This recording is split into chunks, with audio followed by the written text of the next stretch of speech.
नमस्कार, मैं हूं आपका दोस्त विजय विद्रोही। आप मुझसे जुड़ चुके हैं, इसके लिए आप सबका तहे दिल से शुक्रिया।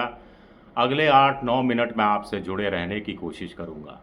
तो अमेरिका के राष्ट्रपति डोनाल्ड ट्रंप दोराहे पर हैं, उलझन में हैं। ईरान पर हमला करें या नहीं करें। ईरान पर अगर वो हमला करते हैं तो ये निर्णायक युद्ध होगा। ये युद्ध कहाँ पहुंच जाएगा, इसकी कोई हदबंदी ट्रंप नहीं कर सकते। क्या ये तृतीय विश्व युद्ध में बदल जाएगा, कुछ कहा नहीं जा सकता। दूसरा, अगर वो ईरान पर हमला नहीं करते हैं तो इज़राइल और ईरान के बीच युद्ध क्या शक्ल लेगा, कुछ कहा नहीं जा सकता। दोनों एक दूसरे के खून के प्यासे हो रहे हैं। दोनों एक दूसरे के सैन्य ठिकानों के अलावा नागरिक ठिकानों पर भी बढ़ चढ़कर हमले कर रहे हैं।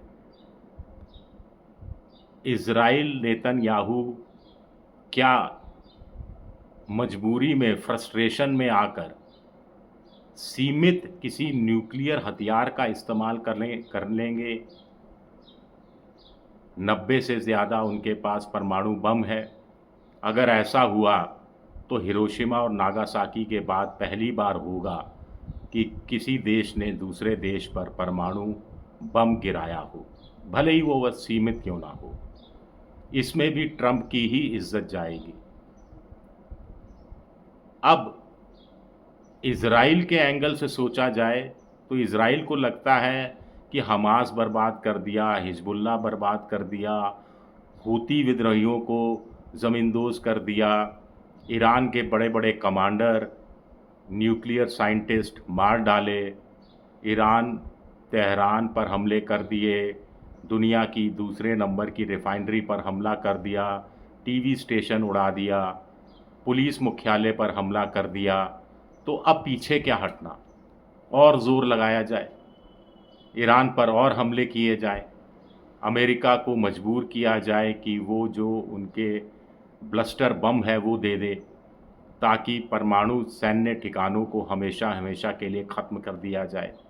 लेकिन ईरान क्या इतना मौका इज़राइल को देगा? इज़राइल जब तक ये सब करेगा तो इज़राइल भी बहुत हद तक तबाह हो चुका होगा। इज़राइल छोटा देश है, 1 करोड़ के आसपास की आबादी है। ईरान की 9 करोड़ के आसपास आबादी है। ईरान का जितना क्षेत्रफल है उसका 10वां हिस्सा भी इज़राइल नहीं है। ईरान बहुत फैला हुआ है, उसके पास भी आधुनिक किस्म की मिसाइलें हैं। दूसरा, अभी जो खबरें आ रही हैं कि चीन के कार्गो विमान रेडार बंद करके तेहरान पर उतरे, तो वो कार्गो विमान में क्या लेकर आए होंगे? पिज़्ज़ा तो लाए नहीं होंगे, मोबाइल फ़ोन तो लेकर आए नहीं होंगे, आईफ़ोन तो लेकर आए नहीं होंगे, स्वाभाविक है हथियार लेकर आए होंगे। फिर अगर इज़राइल और ज़्यादा हमले ईरान पर जारी रखता है तो इस्लामिक देश भी कहीं ना कहीं ईरान के साथ खड़े हो सकते हैं, मजबूरी ही सही। अमेरिका के एंगल से सोचा जाए, मान लीजिए अमेरिका ने फुल थ्रॉटल के साथ, पूरी पावर के साथ ईरान पर हमला कर दिया, तो क्या युद्ध जल्द ख़त्म हो जाएगा? क्या आयतुल्लाह खमेनी की हालत सद्दाम हुसैन इराक के, कर्नल गद्दाफ़ी लीबिया जैसी हो जाएगी? इसकी गारंटी कौन लेगा? अगर हो भी गई तो नया जो सत्तारूढ़ पार्टी का जो नया आदमी आएगा वो क्या घुटने टेक देगा, इसकी गारंटी कौन लेगा? दूसरी बात है कि दूध का जला हुआ अमेरिका छाछ भी फूंक फूंक कर पी रहा है।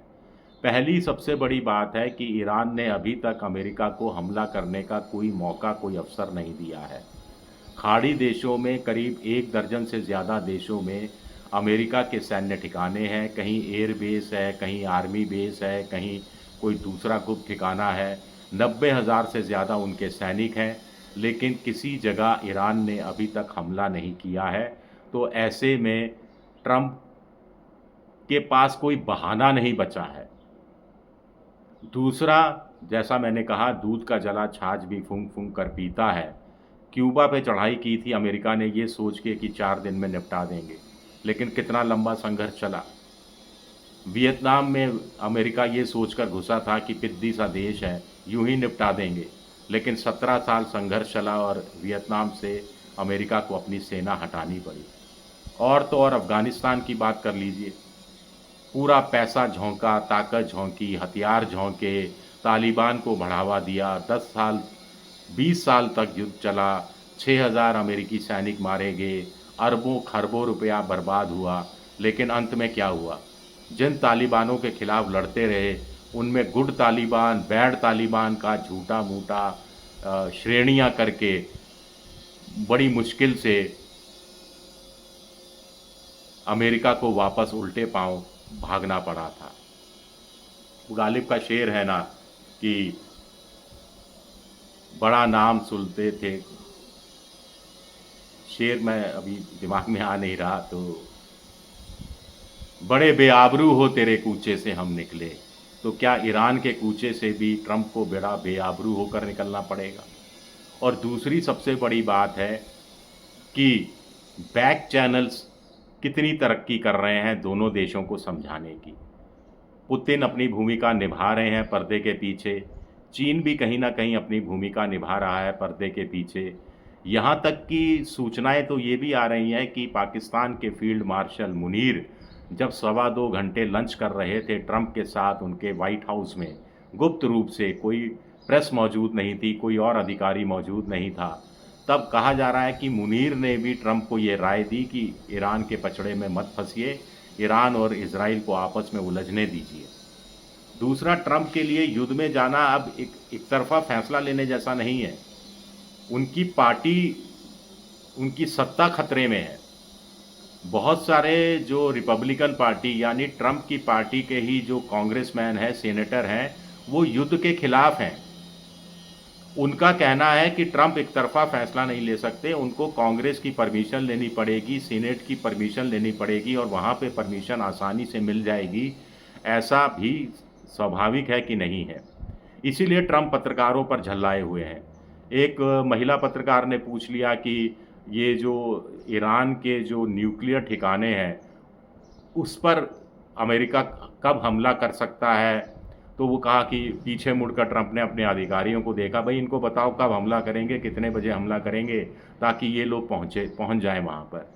और फिर एक तरह से खुद से ही उलझते हुए ट्रंप दिखे कि मैं क्या करूँगा, क्या नहीं करूँगा, मैं कर भी सकता हूँ, नहीं भी कर सकता हूँ, मुझे भी नहीं पता मैं क्या करूँगा।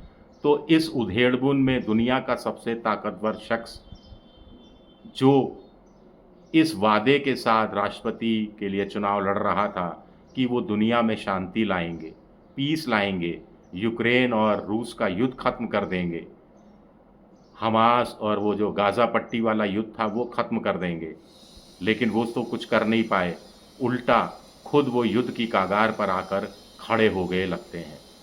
बड़ा मुश्किल समय है। अगले मुझे लगता है कि 12 से लेकर 24 घंटे बहुत क्रूशियल साबित होने वाले हैं।